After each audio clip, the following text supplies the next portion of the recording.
አሸናፊ ነኝ። ለምንድነው የበታችነት ስሜት የሚሰማኝ?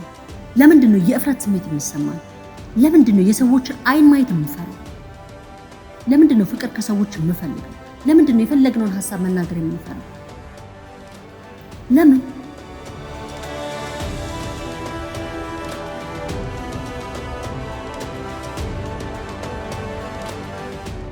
እድሜ ልኬን ከሰው ለመደበቅ ለምን እፈልጋለሁ? ለምንድነው የሰዎችን ሐሳብ እየሰማው የምደበቀው የምሸማቀቀው? ለምንድነው ልቤን የማልሰማው ብላችሁ ታውቃላችሁ?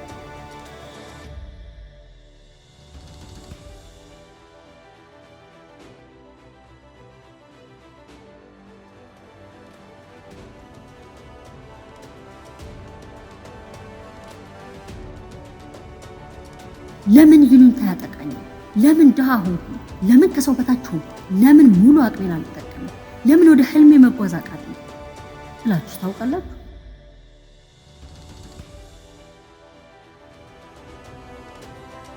ለምን መሰላችሁ? በራሳችን ስለማንተማመን ነው። በራሳችን ስለምናፈር ነው። ለራሳችን የሰጠነው ግምት ዝቅተኛ ስለሆነ ነው። ፍቅርን ለራሳችን መስጠት ስለማንችል ነው። ራሳችንን መውደድ ስለሚያቀተን ነው። ከዚህ በፊት ለሰራነው ስህተት ራሳችንን ይቅር ስላላልን ነው። ስለዚህ በዚህ ረገድ ራሳችንን ዝቅ ማድረግ የለብንም። ለራሳችን የምንሰጠው ዋጋ ዝቅ ያለ መሆን የለበትም። ሁልጊዜ ራሳችንንና ራሳችንን ብቻ ነው ማዳመጥ ያለብን። በራሳችን መንገድ ነው መጓዝ ያለብን። እናም ሁሌ ሰው ስለኛ የተሳሳተ ነገር ቢያስወራ መስማት የለብንም። ሁሌም አሸናፊ ነኝ። ከማንም አላንስም፣ ከማንም አልበልጥም። ግን ሁሌም አሸንፋለሁ። የወሰደውን ያህል ጊዜ ቢወስድ ማሸነፍ አይቀርም። ለህልሜ ዋጋ ከፍላለሁ።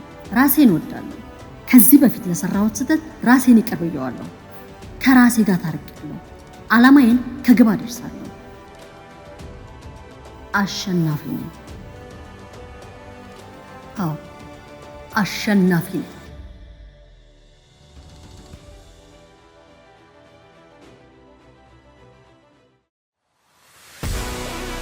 ለኑሮና ለኢንቨስትመንት ተመራጭ በሆነው በለቡ እጅግ በጣም ውብ የሆኑ ኮምፓውንድ አፓርታማዎችን ገንብተን 100% አጠናቀን የቤት ባለቤት ልናደርጉ እርሱን እየጠበቅን ነው።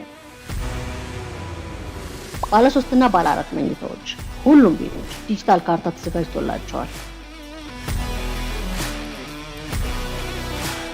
50% የባንክ ብድር አመቻችተንልዎታል።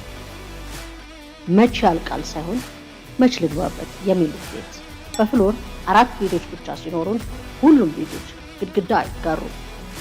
ቁመታቸው ከ3 ሜትር በላይ ሲሆን እጅግ በጣም ግሩም የሆነ ብርሃን ያገኛሉ። ይምጡና ይጎብኙ። ትራኮ ሪል ስቴት የዘመናዊነት ምርጫ። ትራኮ አለው ብልጫ።